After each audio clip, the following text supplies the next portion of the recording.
propose d'ouvrir vos Bibles dans Matthieu au chapitre 5 et nous reprenons du coup là où nous étions arrêtés il y a quelques dimanches, la suite de notre étude du Sermon sur la montagne. Il n'y a eu avant Jésus et il n'y aura après Jésus aucun enseignant qui lui arrive à la hauteur, qui lui arrive à hauteur de cheville même. Le Christ, en tant que Fils de Dieu, en tant que prophète des prophètes, est celui que nous avons constamment besoin d'écouter. C'est tellement nécessaire que vous entendiez Jésus-Christ et que vous lui prêtiez attention, qu'à plusieurs reprises, le ciel s'est ouvert, nous le voyons dans les évangiles, et le Père s'est exprimé en disant « Écoutez-le, celui-ci est mon Fils bien-aimé ». C'était le cas au baptême du Seigneur Jésus. C'est le cas aussi sur le mont de la transfiguration. Écoutez-le. Et ce matin encore, ce même appel, cette même exhortation tendre de notre Père Céleste nous est adressée. Celui-ci est mon Fils bien-aimé. Écoutez-le. Et je nous invite donc à nous mettre de nouveau à l'écoute du Seigneur Jésus. Et nous allons relire donc cette partie sur laquelle nous sommes en train de plonger nos regards depuis quelques semaines. Lisons le chapitre 5, les versets 17 à 20.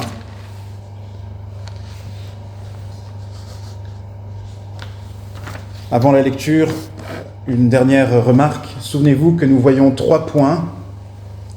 La relation d'abord de Jésus-Christ avec la loi de Dieu. C'était le premier objet de notre étude il y a quelques semaines. Et nous avons vu que sa relation à la loi de Dieu est positive. Le deuxième point que nous avons commencé de voir et que nous allons poursuivre aujourd'hui, c'est que cette relation positive de Jésus avec la loi implique pour les disciples de Jésus une responsabilité vis-à-vis de cette loi, vis-à-vis des commandements de Dieu. Responsabilité de pratiquer avec zèle et avec exhaustivité la loi de Dieu. Il ne s'agit pas de choisir, de sélectionner, de minimiser certains commandements. Et Dieu voulant, la prochaine fois, nous verrons le risque ou les risques encourus par ceux qui trafiquent la loi de Dieu. Ceux qui font de la magouille, comme on pourrait dire, magouille spirituelle, en annulant certains commandements, en les remplaçant par des enseignements humains, et qui ressemblent ainsi aux pharisiens dont le Seigneur parle à la fin de ce passage. Relation, responsabilité, risque. Lisons ensemble, donc, à partir du verset 17. « Ne croyez pas que je sois venu pour abolir la loi ou les prophètes. Je suis venu non pour abolir, mais pour accomplir. Car je vous le dis en vérité, tant que le ciel et la terre ne passeront point, il ne disparaîtra pas de la loi un seul iota ou un seul trait de lettre, jusqu'à ce que tout soit arrivé. Celui donc qui supprimera l'un de ces plus petits commandements et qui enseignera aux hommes à faire de même, sera appelé le plus petit dans le royaume des cieux. Mais celui qui les observera et qui enseignera à les observer, celui-là sera appelé grand dans le royaume des cieux. Car je vous le dis, si votre justice ne surpasse pas celle des scribes et des pharisiens, vous n'entrerez point dans le royaume des cieux. » Souvenez-vous que ce discours est dans la continuité de ces béatitudes que nous avons étudiées il y a quelque temps. Et les béatitudes nous apprennent que ce sont ceux qui reconnaissent leur pauvreté spirituelle à qui appartiennent le royaume des cieux. C'est eux qui entrent dans le royaume des cieux. Autrement dit, Dieu fait grâce aux repentants, à ceux qui humblement reconnaissent leur misère. Ce n'est donc pas par leur performance spirituelle, ce n'est donc pas par leur perfection ou leur justice propre qu'ils sont réconciliés avec Dieu, mais c'est par la grâce de Dieu reçue humblement et qui nous fait dire « Oh, je suis pauvre en esprit ». Et Dieu dit « Heureux, heureux es-tu » car c'est justement à de telles personnes que le royaume des cieux appartient. Ce sont ceux qui s'affligent de leurs péchés spirituellement, ceux qui mènent le deuil que Dieu console. Heureux êtes-vous. Heureux les humbles de cœur, les débonnaires, les doux, les dociles, car ils hériteront de la terre, etc., etc. Et ces béatitudes, donc, sont une façon dont Christ nous parle du vrai bonheur, le vrai bonheur divin, immortel, indestructible. Pour qui est-il ? Eh bien, la Bible nous le dit, Dieu s'oppose aux orgueilleux, mais il fait grâce aux humbles. Le vrai bonheur éternel et indestructible est donc pour ceux qui comprennent que lorsque Jésus dit « Repentez-vous car le royaume des cieux est approché », eh bien, ils comprennent qu'ils sont donc coupables et qu'ils doivent changer, se repentir. Leur mentalité entière doit changer. Leur perspective sur eux-mêmes et sur Dieu doit radicalement changer. Ils doivent réaliser qu'ils sont coupables contre le royaume de Dieu, contre le roi des rois. Ils doivent réaliser qu'ils ont une dette qu'ils ne peuvent pas payer et qu'ainsi, ils sont pauvres en esprit. Et donc, on peut comprendre que ce message de grâce, où Dieu dit « Je vous demande simplement de reconnaître ce que vous n'êtes pas capable, pas juste, pas saint, pas parfait, et ainsi de venir, car vous êtes les bons candidats pour le pardon, pour le salut et pour entrer dans mon royaume, pour être les disciples de Jésus. » Eh bien, on peut comprendre qu'après un tel discours, le Christ discerne la nécessité, le besoin de clarifier quelque chose. Oui, vous entrez dans le royaume des cieux par grâce, mais ça n'est pas un appel à négliger les commandements de Dieu. Ça n'est pas une licence pour le péché. Extrêmement important. Et donc, nous l'avions vu la dernière fois, le Seigneur commence à montrer cela d'abord en soulignant sa bonne relation avec la loi. Verset 17, je relis. « Ne croyez pas que je sois venu pour abolir la loi ou les prophètes. Je suis venu non pour abolir, mais pour accomplir. » Oui, le Seigneur a une bonne relation avec la loi. Et dans ce texte que nous avons lu, nous voyons plusieurs choses sur le Christ, plusieurs choses qu'il est important d'avoir en tête pour nous aider à assumer notre responsabilité vis-à-vis de la loi en tant que disciples. Nous voyons d'abord que Jésus est juge final de la grandeur. Il est le juge final de la grandeur. Il y a un jury qui va juger qui est grand parmi les hommes. Et ce jury n'est pas composé de pécheurs. C'est un jury d'une seule personne, et cette personne, c'est Jésus-Christ lui-même. Voyez avec moi ce qu'il dit au verset 18. « Car je vous dis en vérité, tant que le ciel et la terre ne passeront point, il ne disparaîtra pas de la loi un seul iota, ou un seul trait de lettre, jusqu'à ce que tout soit arrivé. » Et il continue en expliquant que le verdict de ceux qui auront supprimé même le plus petit de ces commandements sera le verdict petit. Il sera, certes, certains des disciples seront dans le royaume des cieux, sauvés, oui, par grâce, mais appelés petits. Et d'autres, en revanche, seront appelés grands. Jésus-Christ est le juge final, il est celui qui appréciera la vraie grandeur.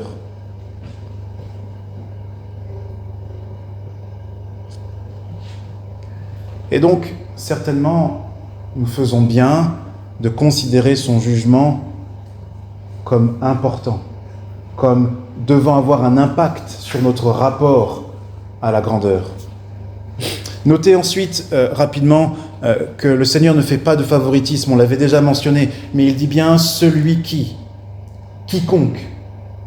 Il est le juge de la grandeur, le juge final, et il est un juge impartial. Qui que vous soyez, qui que nous soyons, en tant que disciples du Christ, quels qu'aient été nos accomplissements passés, il n'y aura pas de favoritisme. Le Seigneur Jésus exige que nous soyons responsables vis-à-vis des commandements, vis-à-vis de la loi de Dieu. Et enfin, son verdict confirme ce que nous avons vu. Je répète ici dans cette introduction, mais la répétition est nécessaire, n'est-ce pas, pour les choses les plus utiles. Son verdict confirme qu'il a une bonne relation, une relation positive, heureuse, épanouissante vis-à-vis de la loi. Le Seigneur Jésus ne mentionne pas, n'évoque pas la loi comme un fardeau.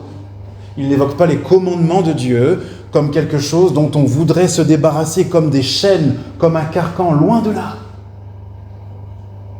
Mais il est venu non pas pour abolir, souvenez-vous, non pas pour délier.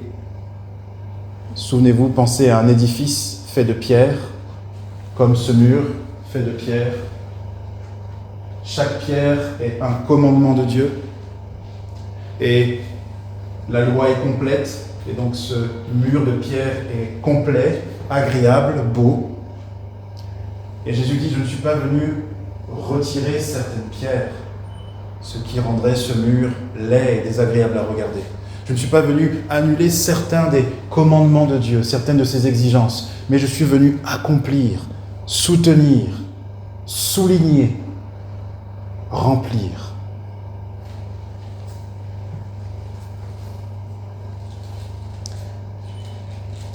Il me semble qu'il y a un grand intérêt pour nous à réfléchir à ces choses, parce que nous sommes dans un monde et nous vivons au sein d'une humanité qui a une notion de la grandeur bien différente de la notion biblique de la grandeur. Que dit le monde? Que disent les gens autour de vous concernant la grandeur? Qui est grand dans ce monde aux yeux des hommes? Comment devient-on un grand homme, une grande personne, une grande femme, selon les critères humains, selon les critères de notre société? Prenez le temps d'y réfléchir sans forcément répondre à voix haute. Prenez quelques instants. Pensez peut-être aux articles de journaux, aux informations, aux discussions que vous pouvez avoir avec des collègues, des voisins, des membres de famille. Qui est grand dans ce monde? Il me semble que la Bible nous donne quelques réponses et que nous pouvons constater encore aujourd'hui. Jésus dit « Les grands de ce monde dominent avec tyrannie. » Ah, voilà quelqu'un de grand.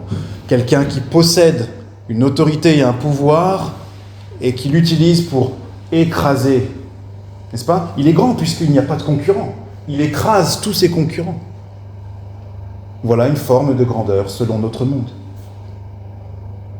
Ou alors peut-être, on dira qu'une telle ou un tel est grand. Que nous dit le féminisme? La grandeur, qu'est-ce que c'est? La grandeur, selon le féminisme, ce sera d'effacer toute différence qui suggère que je dois avoir une position de second dans le moindre domaine. Effacer toute différence qui suggère que je dois avoir une position de second dans certains domaines. Voilà la grandeur. Quand j'ai accompli exactement la même chose que les hommes, si ce n'est plus. Quelle triste vie si le sens de notre vie est défini par notre rivalité avec le sexe opposé. Quoi encore? La grandeur, selon certains, c'est d'avoir beaucoup de possessions, beaucoup d'argent, beaucoup de connaissances, beaucoup de diplômes, beaucoup d'influence. La grandeur pour d'autres, c'est d'être un peu Comme on disait il y a maintenant plusieurs décennies, après la Deuxième Guerre mondiale, être un self-made man, un homme qui s'est fait tout seul. Or, je n'ai pas eu l'occasion d'aller à l'école et vous savez, j'ai tout appris tout seul. Et personne ne m'a aidé, j'ai monté mon entreprise tout seul et regardez comment j'ai réussi. Je suis grand. Alors, et nous savons que nous pourrions continuer la liste ainsi avec les stars de cinéma, les sportifs et les gens qui ont du pouvoir politique, etc., etc. Est-ce vraiment la grandeur qui comptera dans l'éternité? Je nous demande, où est Pharaon?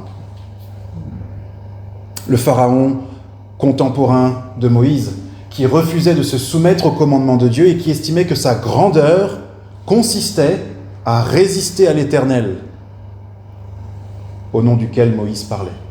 Où est-il, Pharaon? En avez-vous vu la trace, l'influence encore aujourd'hui? Qui pense à lui en se levant le matin? Qui le craint encore aujourd'hui? Qui respecte sa grandeur aujourd'hui? Où sont Staline, Hitler, Pol Pot, Mussolini, Hérode le Grand, Alexandre le Grand? Où sont-ils, ces puissants? Les vers les ont déjà dévorés. On parle des 7 merveilles du monde. Combien d'entre elles sont encore perceptibles?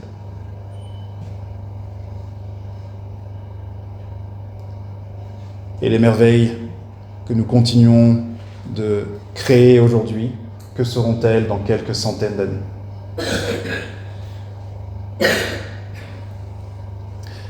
Voyez-vous, la grandeur, selon notre monde, est une grandeur superficielle et éphémère. Il suffit de peu de choses. Et Moïse l'a dit dans le texte que nous avons lu un peu plus tôt dans ce culte. « Oh, apprends-nous à compter nos jours ». Parce que très tôt, n'est-ce pas, ils disparaissent. Très tôt, l'homme n'est plus que souvenir, fumée.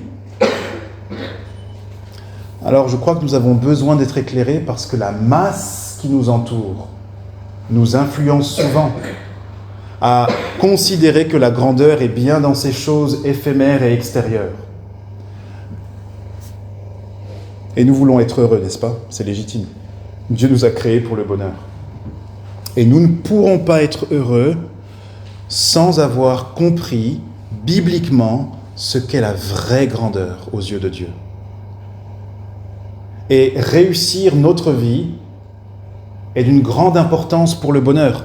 Parce que réussir notre vie, c'est se conformer à la volonté de Dieu. Et se conformer à la volonté de Dieu, c'est avoir une conscience tranquille, une conscience claire.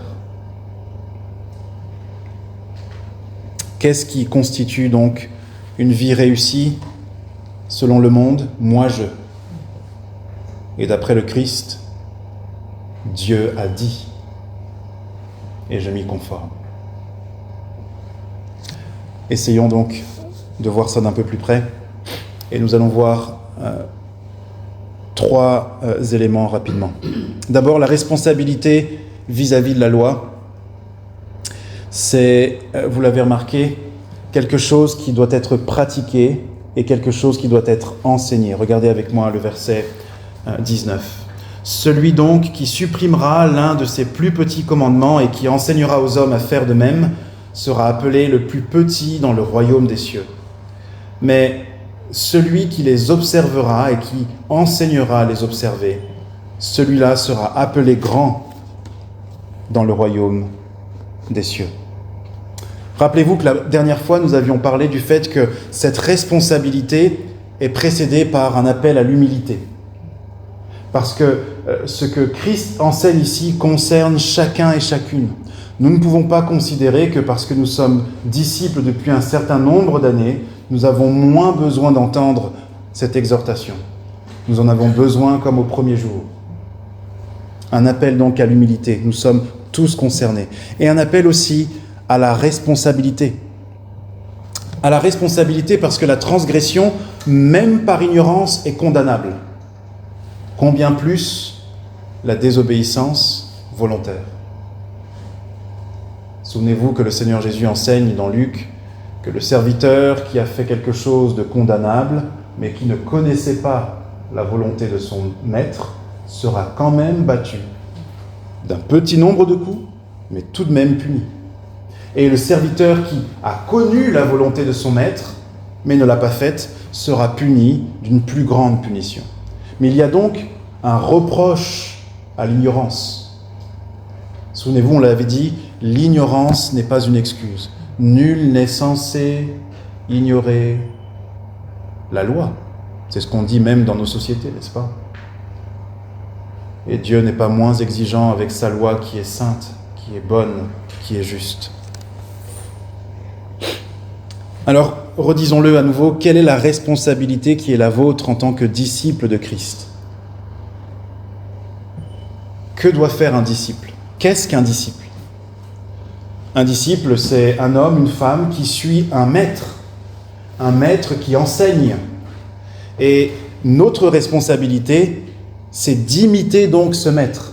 Il nous donne le modèle par ses paroles et par ses actes, et nous devons le suivre. Et si Jésus le dit, il est venu non pour abolir la loi et les prophètes, mais pour accomplir,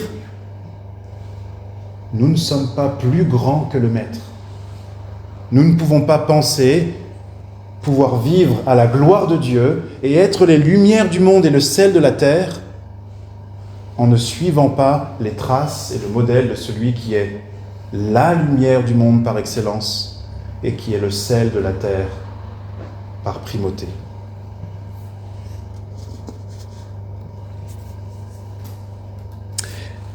Est-ce que vous avez remarqué le degré d'exigence?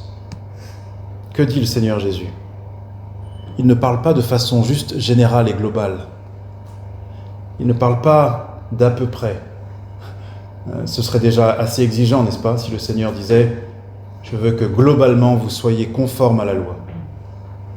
Mais il dit « Celui donc qui supprimera l'un de ses plus petits commandements et qui enseignera aux hommes à faire de même sera appelé le plus petit dans le royaume des cieux. Mais celui qui les observera, les commandements, y compris les plus petits d'entre eux, y compris les plus anodins en apparence des commandements, eh bien celui-là sera appelé grand. »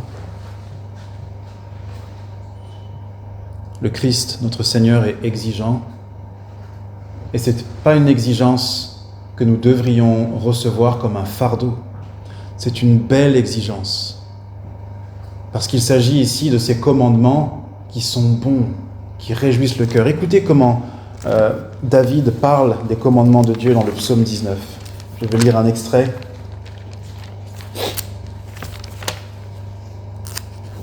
Avant que nous avancions un peu plus loin dans notre réflexion ce matin. Psaume 19. Voilà le regard que nous devrions adopter concernant les commandements de Dieu. Psaume 19, à partir du verset 8. « La loi de l'Éternel est parfaite, elle restaure l'âme. » Êtes-vous convaincu, quand vous pensez à ce que Dieu attend de vous, que ses exigences, que sa loi restaure votre âme? Oh, combien ça changerait notre attitude, n'est-ce pas? Le témoignage de l'Éternel est véritable, il rend sage l'ignorant. Saviez-vous qu'en vous conformant à la volonté de Dieu, vous grandissiez en sagesse? Pourquoi? Notamment parce que l'expérience d'avoir obéi à Dieu nous confirme toujours qu'il vaut mieux obéir à Dieu qu'aux hommes. Parce que la conscience reste tranquille, parce que nous sommes à l'aise pour appeler Dieu à l'aide lorsque nous avons des difficultés sur le chemin de la justice. Nous savons qu'il est avec nous. Alors que Dieu, dans un sens, nous pourrions dire, ne nous suivra pas sur le chemin de la désobéissance. Et nous devenons plus sages, plus expérimentés. Nous voyons les bienfaits de nous soumettre à la loi de Dieu et ça nous rend plus sages parce que nous réalisons que c'est bon pour nos relations, bon dans nos activités. Verset 9, « Les ordonnances de l'Éternel sont droites, elles réjouissent le cœur. » Si nous étions convaincus de cela, nous entendrions d'une autre oreille quand le Seigneur Jésus nous dit « Grand celui qui met en pratique les commandements de Dieu, même le plus petit d'entre eux. » Ils réjouissent le cœur. Les commandements de l'Éternel sont purs, ils éclairent les yeux. Oh oui, tu ne commettras pas de meurtre, ni physiquement, ni dans ton cœur. Ça éclaire mes yeux sur le danger d'entretenir l'amertume. Ça éclaire mes yeux sur le danger d'avoir de la rivalité ou un esprit de jalousie qui provoque souvent la colère et la haine, puis donc la mort. Vous voyez comment les commandements de Dieu agissent et comment ils éclairent nos yeux. La crainte de l'Éternel, c'est-à-dire le respect de ses commandements, est pure. Elle subsiste à toujours. Les jugements de l'Éternel sont vrais, ils sont tous justes, ils sont plus précieux que l'or, que beaucoup d'or fin, ils sont plus doux que le miel, que celui qui coule des rayons. Il nous faut donc être convaincus du bienfait que représente la fidélité aux commandements de Dieu dans notre quotidien.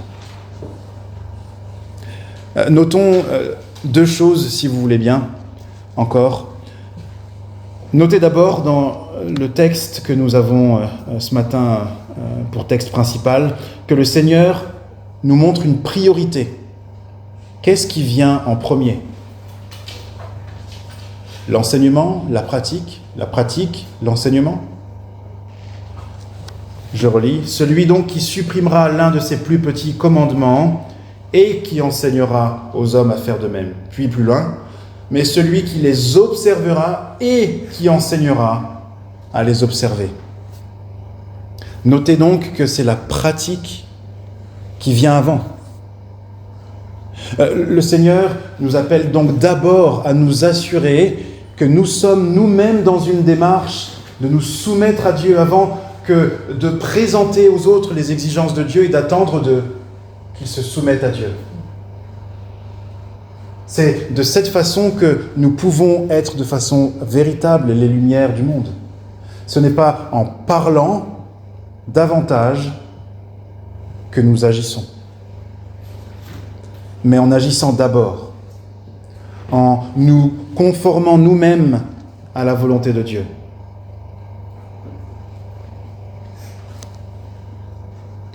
Les pharisiens étaient très forts pour parler. Ils étaient même les enseignants officiels du peuple. Mais le Christ va faire une critique, je dirais, cinglante des pharisiens au chapitre 23 de mémoire de l'évangile de Matthieu, lorsqu'il dit « Les pharisiens et les scribes sont assis dans la chaire de Moïse, c'est-à-dire dans le pupitre de Moïse, ils ont ce rôle d'enseignant. Faites donc et observez tout ce qu'ils vous disent. » Autrement dit, chaque fois qu'ils vous commandent des choses que Moïse vous commande, faites-le. Mais le Seigneur ajoute « Mais n'agissez pas selon leurs œuvres, car ils disent et ne font pas. » Vous devez avoir une priorité dans votre vie, une ambition sainte. L'ambition de conformer votre vie au commandement de Dieu avant même que d'avoir l'ambition de participer à ce que les autres conforment leur vie au commandement de Dieu. Au risque de devenir comme un pharisien et donc d'être hypocrite. Le Seigneur alors nous dira, si nous inversons les priorités, pourquoi vois-tu la paille qui est dans l'œil de ton frère et ne vois-tu pas la poutre qui est dans ton œil ?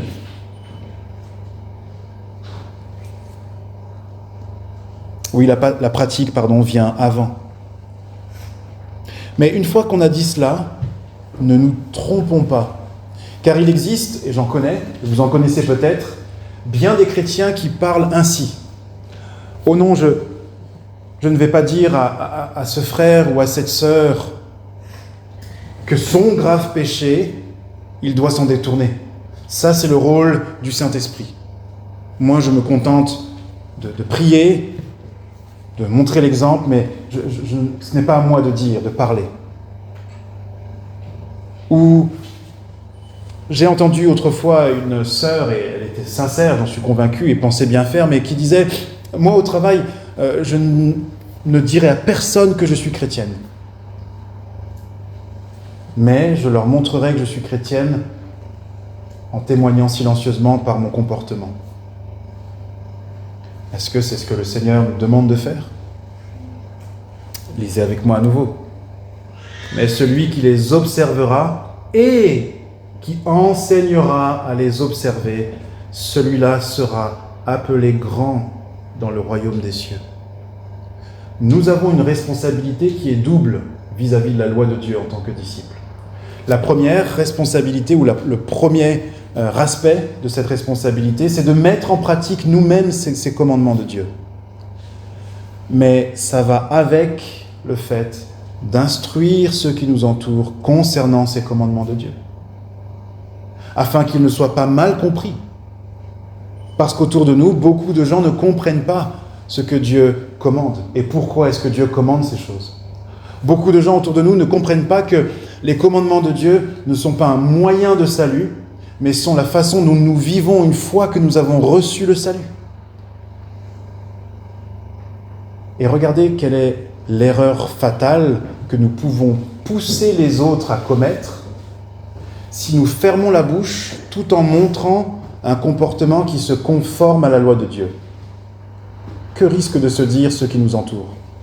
Ah, donc le chemin qui mène à Dieu, le chemin du salut et de la vie, c'est que je me conforme, que je fasse mes efforts pour obéir et quelque part pour être une bonne personne. Et ainsi, j'aurai la faveur de Dieu. Nous avons besoin d'instruire pour éviter que ceux qui nous observent, nous qui devons être lumière du monde, comprennent mal nos bonnes œuvres, comprennent mal nos belles œuvres. Nos belles œuvres sont une réponse à la grâce de Dieu. Nos belles œuvres sont une conséquence de la bonté de Dieu qui s'est manifestée en nous et à nous et nous a tirés de notre perdition. Autrement dit, nous voulons nous conformer aux commandements de Dieu parce que nous sommes citoyens du royaume des cieux et non pas dans l'espérance de devenir citoyens des cieux. Vous voyez cette nuance? Mais comment les gens du dehors le sauront-ils et le comprendront-ils si personne ne leur enseigne? Vous-même, pensez à la façon dont vous vous êtes convertis. Cela n'est-il pas venu grâce à une série d'enseignements, de lectures, grâce à une instruction qui vous a permis de comprendre la place des commandements de Dieu, d'abord pour vous montrer votre déchéance, votre incapacité à vous y conformer, et donc votre besoin de grâce, puis la puissance de cette grâce pour sanctifier vos vies. Ne négligeons pas cet aspect de notre responsabilité d'instruire ceux qui nous entourent, d'ouvrir la bouche et de rendre témoignage.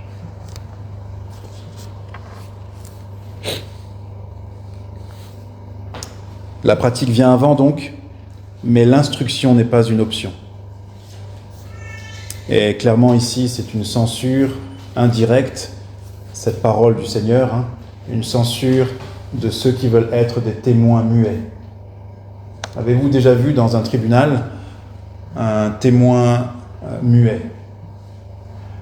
C'est quelque chose qui ne se voit pas, n'est-ce pas? Quelle serait son utilité? Qu'on l'appelle à la barre pour donner la connaissance de certains éléments qui pourraient aider à éclairer ceux qui sont présents concernant la vérité. Une vérité pressante et importante puisque c'est un tribunal, c'est un jugement, il s'agit d'une affaire sérieuse. Mais que vaudrait ce témoin si, se présentant à la barre, il se met à gesticuler, à faire des révérences, à saluer en retirant poliment son chapeau vers la foule, à peut-être faire des gestes d'applaudissement envers certains. On dirait, mais que fait-il? Pourquoi gesticule-t-il ainsi? Qu'il parle et il nous sera utile. Que signifient ces gestes? Mais c'est à ça que ressemblerait un chrétien qui dirait « Je veux témoigner seulement par mon attitude ». Il serait comme cet homme qui gesticule à la barre, fait des gestes ici et là, mais n'ouvre pas la bouche. Bientôt le juge lui dira « Retournez vous asseoir, vous nous faites perdre du temps ». Que le Seigneur ne nous dise jamais « Retournez vous asseoir ». Vous faites perdre du temps à mon projet de répandre la lumière. Et c'est ce qu'il dira à ceux qu'il appellera petits. Petits. Je vais en venir à des conclusions, à des leçons qu'on peut en tirer. Mais notez avec moi donc que le Seigneur nous parle de grandeur ici. Et la grandeur, finalement, qu'est-ce que c'est? La grandeur, en réalité, selon Dieu, c'est de n'être rien. C'est d'accepter de n'être rien d'autre qu'un serviteur de Dieu. Celui qui voudra être le premier, dit Jésus, sera votre serviteur, sera le dernier parmi vous. Et si nous voulons être appelés grands par Dieu, comprenons que cette grandeur consiste à être docile en réalité, à être peu de choses et à consentir à nous soumettre à Dieu. C'est ça le chemin de la vraie grandeur.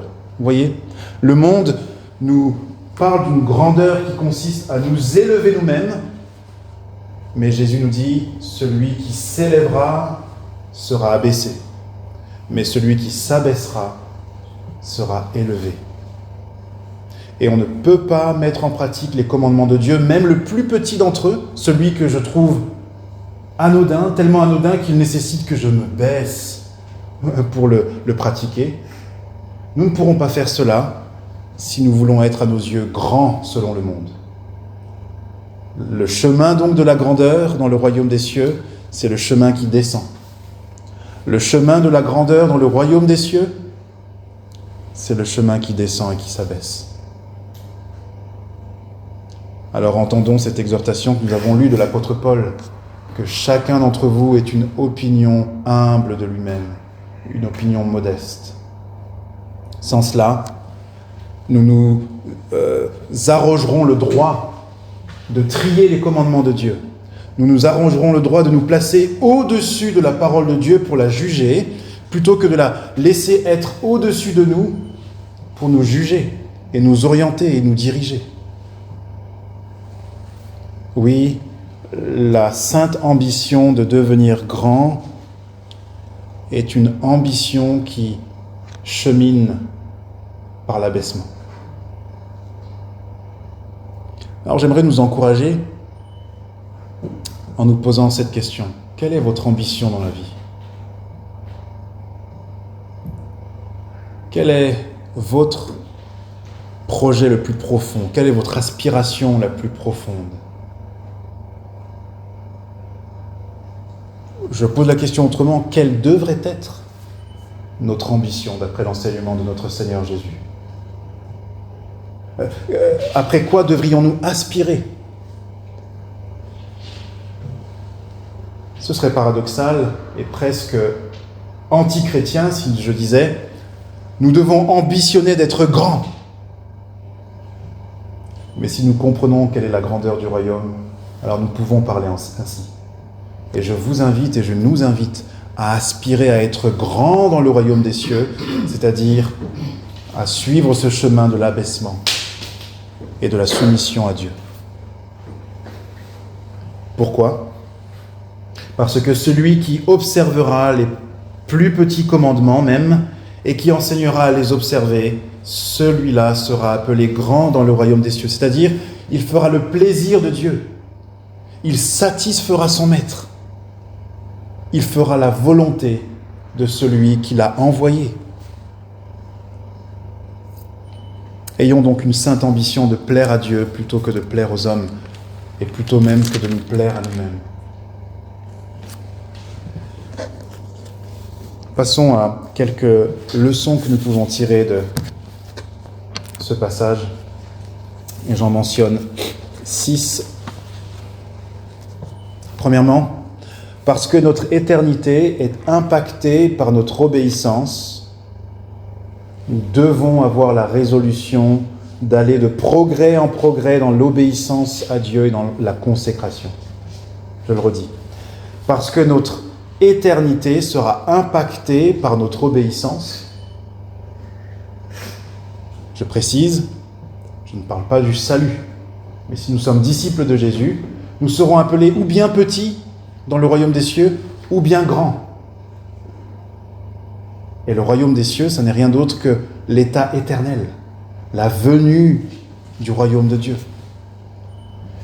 Ainsi donc, parce que notre éternité est impactée par notre obéissance dans ce monde, dans cette vie, ayons la résolution d'aller de progrès en progrès dans l'obéissance à tous les commandements de Dieu, afin de ne pas être de ceux que le Seigneur appellera petits, de ne pas avoir la douleur et la peine d'entendre le Seigneur nous appeler petits. Vous vous souvenez peut-être qu'on avait parlé du fait que dans 1 Corinthiens 4 de mémoire, ou chapitre 3, l'apôtre Paul parle du jugement des enseignants chrétiens. Et que leur obéissance dans leur enseignement ou leur désobéissance aura un effet. Ou bien de leur conserver une récompense dans le royaume des cieux, ou bien de leur faire entrer dans le royaume des cieux, mais comme au travers du feu, sans récompense. Il en va de même pour tout chrétien. Notre impact, ou plutôt notre éternité, est impactée par notre obéissance. Ayons donc la résolution d'aller de progrès en progrès. Deuxième application, parce que le Seigneur ne fait pas de favoritisme. Je me répète ici, mais je crois que c'est tellement important. Et je le prends pour moi en premier. Parce que le Seigneur ne fait pas de favoritisme. Que nous soyons pasteurs, ou que nous soyons chrétiens depuis des années, que nous soyons prédicateurs, que nous sachions telle et telle chose, comme Paul le dit, que nous ayons toute la connaissance, n'est-ce pas? Si je n'ai pas l'amour, je ne suis rien. Et en particulier, Jésus nous dit dans l'évangile de Jean, l'amour consiste à garder ses commandements. Vous êtes mes amis, vous m'aimez si vous faites ce que je vous dis. Et parce que donc le Seigneur ne fait pas de favoritisme, nous devons prendre pour nous-mêmes, pour chacun, cet avertissement. C'est à moi que le Seigneur parle, c'est à moi, son disciple, qu'il dit « Il te faut te responsabiliser vis-à-vis de mes commandements. Moi, ton maître, je te parle et je te demande de te responsabiliser vis-à-vis des commandements de Dieu. » Mais nous devons aussi prendre pour nous la promesse motivante de réjouir et de satisfaire Dieu si nous obéissons. C'est aussi pour nous que Jésus le dit, « Ils seront appelés grands, tous ceux qui prendront au sérieux la parole de Dieu. » Prendre Dieu au mot, prendre Dieu au sérieux.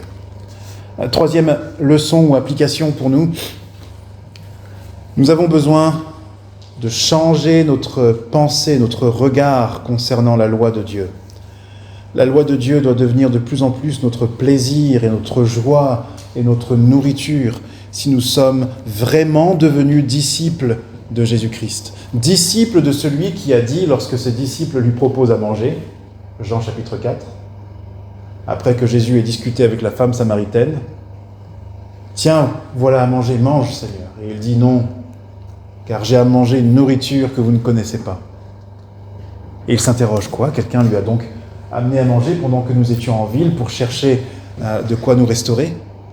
Et il leur précise, ma nourriture, littéralement ma viande, c'est de faire la volonté du Père qui m'a envoyé. Autrement dit, chrétien, le Christ nous dit qu'il y a un tel plaisir à obéir à Dieu que c'est l'équivalent d'un festin de l'âme mais qui déborde même sur notre corps au point que nous n'ayons pas parfois faim.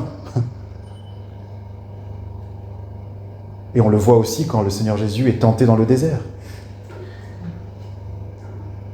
Il a jeûné pendant 40 jours et 40 nuits, et c'est seulement au bout de ces 40 jours de jeûne que le texte nous dit « et il eut faim ».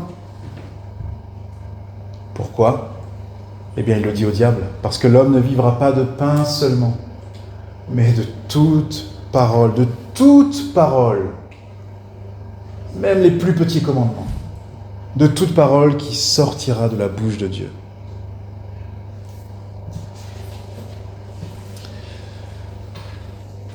Quatrième leçon que je vous propose de tirer de cet enseignement, c'est que nous devons croire, il nous faut avoir la foi, nous devons croire, nous devons recevoir avec confiance ce que le Christ nous dit sur ce qui est agréable à Dieu.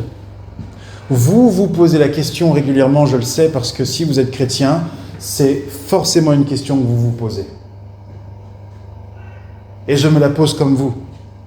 Notamment quand nous sommes conscients de nos défauts, de nos manquements, de nos péchés, que nous sommes attristés de nos errances.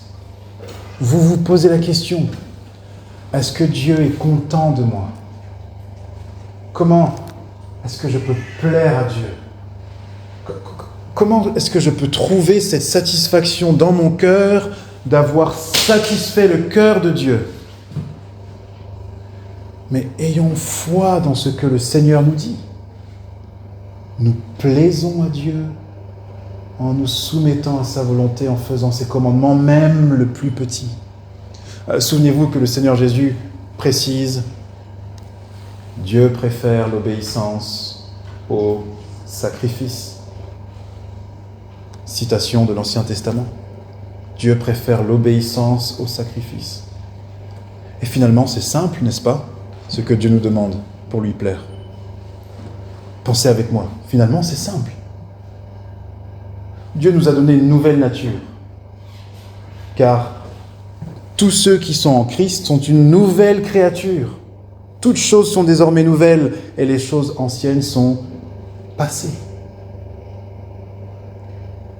Jean le dit dans sa première épître, ceux qui sont nés de Dieu, pour eux, les commandements de Dieu ne sont pas un fardeau, non.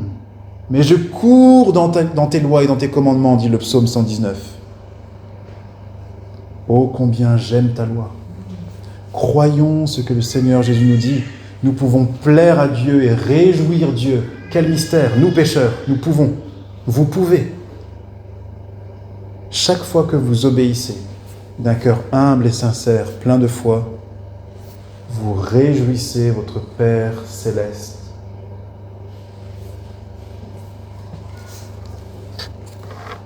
Soyons encouragés par cette pensée, n'est-ce pas ? Cinquième leçon et avant-dernière leçon. Comment mener à bien cette ambition d'obéir à Dieu de plus en plus ? Et comment faire pour mener cette sainte et belle ambition ? Laissez-moi donner 3 conseils pratiques très rapidement. Lisez toute la Bible. Lisez toute la Bible. De Genèse, chapitre 1, verset 1, jusqu'à Apocalypse, chapitre 22, verset combien ? Quel est le dernier verset ? Verset 21. Pourquoi est-ce que j'insiste sur cette lecture entière de la Bible ? Souvenez-vous, l'ignorance n'est pas une excuse. Mais comment vais-je connaître certains des commandements de Dieu si je ne les lis jamais ? Si je ne lis jamais certaines portions de la parole de Dieu, comment vais-je grandir dans ma connaissance de la volonté de Dieu ? Comment vais-je progresser dans le fait d'être renouvelé dans mon intelligence pour discerner la volonté de Dieu ? Bien sûr qu'il y a des parties des Écritures qui sont peut-être moins faciles à lire que d'autres. Ok. Mais pas à pas, je vous assure que si vous vous disciplinez à lire l'Écriture à votre rythme, mais tout entière, vous verrez des progrès certains dans votre obéissance. dans votre sagesse, dans votre discernement de ce qui plaît à Dieu, dans votre capacité même à faire la volonté de Dieu. Alors s'il vous plaît, si vous n'avez pas l'habitude, pour certains d'entre nous ici, si nous n'avons pas l'habitude de lire non seulement tous les jours la parole de Dieu, mais de lire suffisamment la parole de Dieu pour que je puisse avancer dans toute la Bible, puis recommencer, encore et encore. Oh, s'il vous plaît, commencez. Commencez. Il n'y a pas de secret. Souvent, nous pensons que nous connaissons des chrétiens, n'est-ce pas, illustres, les héros de la foi, que ce soit dans la Bible ou même dans l'histoire de l'Église. Nous pensons à ces grands missionnaires, Hudson Taylor, John Paton, nous pouvons penser à ces grands prédicateurs, Rubens Sayers, Spurgeon, Lloyd Jones, Calvin, MacArthur, plus récemment. Nous pouvons penser à ces femmes qui ont été d'illustres chrétiennes, Amy Carmichael et bien d'autres. Et nous pensons, à tort, qu'ils sont une espèce spéciale de chrétiens, une élite de chrétiens, et que nous sommes voués à ramper comme des vers pendant que eux courent comme des biches dans les commandements de Dieu. Mais quel est le point commun de tous ces hommes et de toutes ces femmes ? Comme Esdras, ils avaient appliqué leur cœur à étudier les Écritures et à les enseigner. Ah, il est dit cela d'Esdras.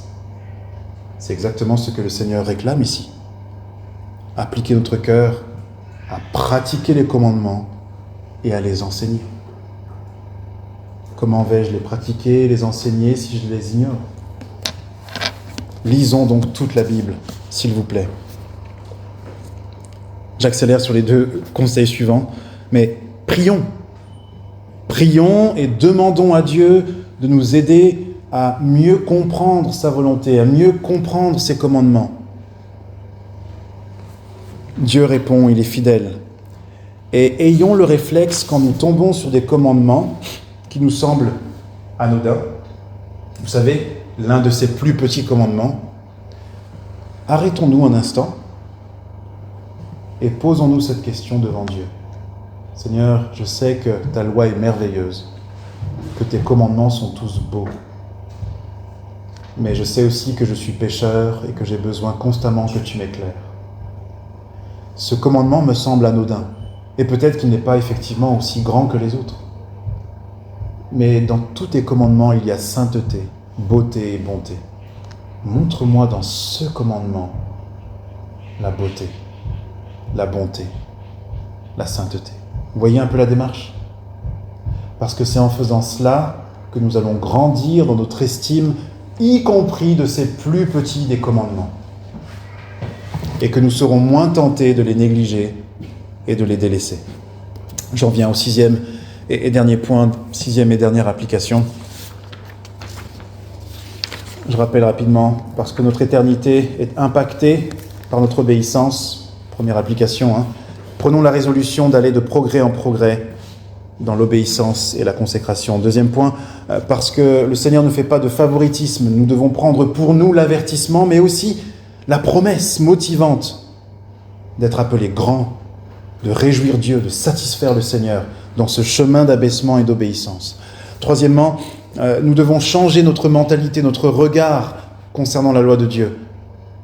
La loi de Dieu doit devenir notre plaisir, notre joie et notre nourriture, comme le Seigneur disait, c'est ma viande de faire la volonté du Père qui m'a envoyé. Quatrièmement, nous devons croire, nous devons avoir confiance dans la parole du Seigneur Jésus qui nous dit que c'est agréable à Dieu que nous obéissions. C'est tellement agréable à Dieu que Dieu fait une différence entre ceux qui obéissent et ceux qui n'obéissent pas parmi ses disciples. Et il dit, ceux qui obéissent, je les appelle grands.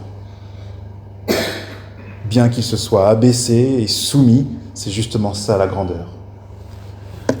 Ensuite, comment mener à bien cette ambition ? Il nous faut lire l'ensemble des Écritures, nous familiariser avec la parole de Dieu. Dieu n'a pas fait tant pour préserver sa parole même au travers du sang versé des martyrs et des chrétiens, des apôtres et des prophètes, pour que nous, en 2025, nous ayons le luxe de pouvoir avoir 2, 3, 10 Bibles et des commentaires disponibles, et pourtant de négliger la lecture de ce livre. Oh, nous sommes profondément coupables quand nous avons cette pensée. Vous savez, je sais que vous pouvez l'avoir parce que nous sommes faits de la même nature. Je suis comme vous. Vous savez, cette pensée qui parfois nous fait dire « Ah ouais, mais c'est bon, si j'entendais la voix de Dieu, ce serait plus simple. Si Dieu me parlait de façon audible. » Parce qu'Abraham, après tout, Dieu lui a parlé de façon audible, comme aux autres prophètes.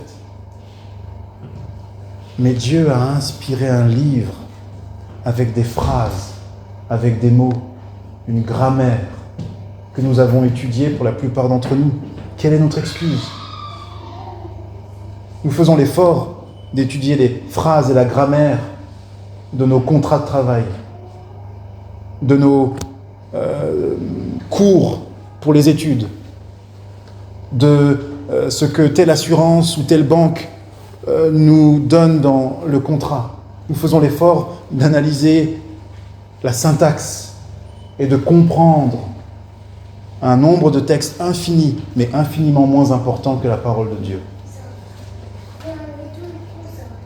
Frères et sœurs, retroussons-nous les manches. C'est une exhortation du Seigneur. Et étudions ce livre. Les chrétiens ont été appelés au travers des siècles le peuple du livre. Vous savez comment le Coran appelle les chrétiens ? Les gens du livre.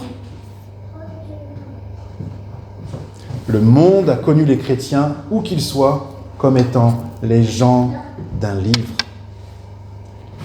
Parce que Dieu nous parle par ce livre.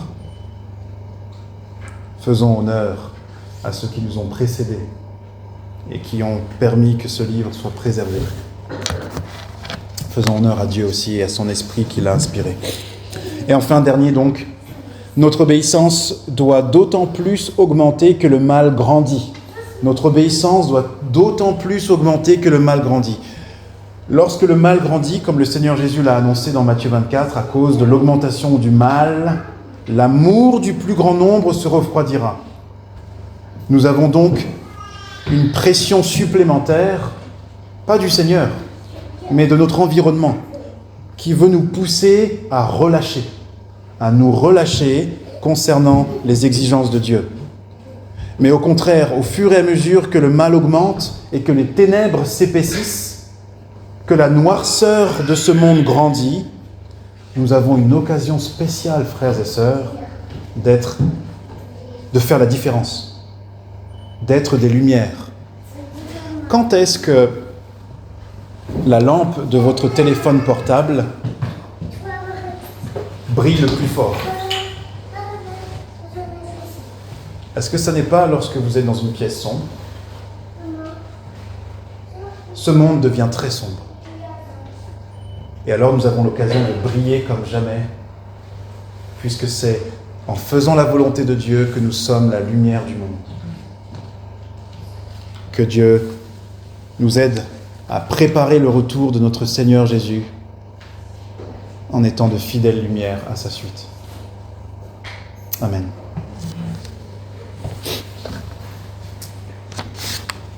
Prenons un temps de prière en réponse